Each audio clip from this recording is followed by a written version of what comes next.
Hi everyone, welcome to my channel. My name is Lorraine and my channel is Lo's Life and Lessons. And I'm happy you're with me today because today is an update, the second update about my online dating experience. Well, my goodness, I'm learning so much about the techniques of these scammers. It's absolutely hilarious, but I have met a couple of real people and talked to a couple of real people too. I have a few notes here that I'm going to be referring to, but everything is in kind of random order, so if it looks as if I'm all over the place with this, it's because I am. The first thing I did was I edited my profile, and I stated pretty clearly in my profile that I can recognize scammers, don't even try, and what I want to do is talk to you on the phone. I want to actually hear your voice before we meet. So I made that pretty clear right off the bat, so I thought, well, it's right there.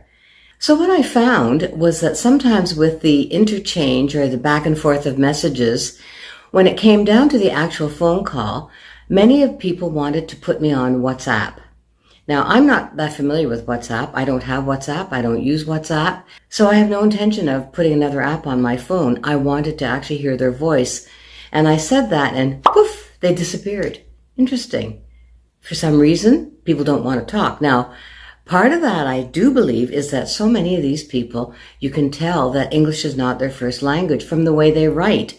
Their grammar and their punctuation is just not correct, and the mistakes are pretty significant. So somebody with a master's degree who says that he has a master's degree is probably going to have pretty good English, pretty correct grammar. So if I talk to them on the phone, of course, I might detect an accent. So there's a possible reason they don't want to talk on the phone. I did communicate a few times with a very nice guy. I think he was pretty real, but he said that he was already seeing somebody, but that if it didn't work out, he would keep me in mind. Well, I appreciated his honesty, but then I thought, well, of course, then if he's going to start dating me, then he'll have somebody else in the wings. And this could go on forever with online dating, right? Like, this is one of the problems of online dating. You're never going to find the absolute perfect person. So when do you stop looking? That is the ultimate mystery to me.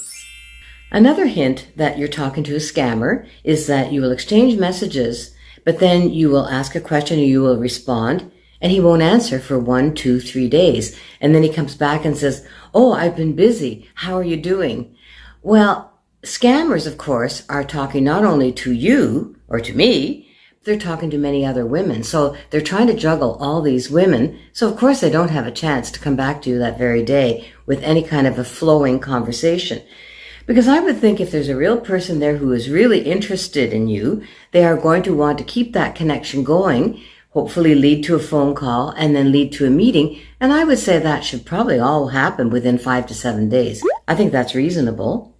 Now, I have met a few men. When I get ready to go and meet a man for the first time, I want to make a good impression. So I fix my hair, I fix my makeup, I wear some nice clothing, and I expect the same from the man. So it is just not okay to show up with a t-shirt with food stains on it, or to show up unshaven in a person who is a clean-shaven person, but you can tell they haven't shaved in a couple of days. I don't look for off-color jokes or sexual innuendo. Now, I'm not a prude, but for the first meeting, I expect the behavior to be appropriate, polite. I don't think that's too much to ask. I also look for indications about how that person is taking care of himself. You know, if he hasn't been to his family doctor in 30 years for a checkup, then it makes me wonder about his self-esteem. Does he not care about his health? Now, I know that men are notorious for avoiding doctors, but to me, that is an important value. One thing that is definitely a red flag, too, is that when you're looking at pictures of these people online, if they're too handsome, and they could be models, that is a bit of a red flag, because often these pictures are taken from the Facebook pages or other pictures online on the internet, and they are placed into the profile to attract attention. Now, I had one fella who was extremely handsome, and first of all, he said he was a neurosurgeon. And then I found another profile a few days later saying that he was an orthopedic surgeon. So, you know, really, I mean, they need to get their story straight, right? I had 2 interesting encounters in writing. One fella told me that he was very tactile and very affectionate and touchy-feely. When I asked him what he meant by that, he proceeded to tell me in graphic detail. So no, that's not going to be for me. Another man said that he wanted to please his woman and that he would do whatever she told him. So when I sort of asked about that, which I maybe should not have, again, he told me in graphic detail. So this is a bit of an S&M situation. I'm not into that. If consenting adults want to do that, that's okay with me, but it's not for me. Some men go to great lengths to create a scenario that is going to attract a woman. For example, one man wrote and said that he was closing his account and his 54-year-old friend saw my picture and was so amazed at my picture that he wanted to contact me, but he could not create an account himself on the dating site because of his past experiences. Who knows what that means? So he had asked his friend to send me a message giving the friend his personal email address and asking me to contact him. Really?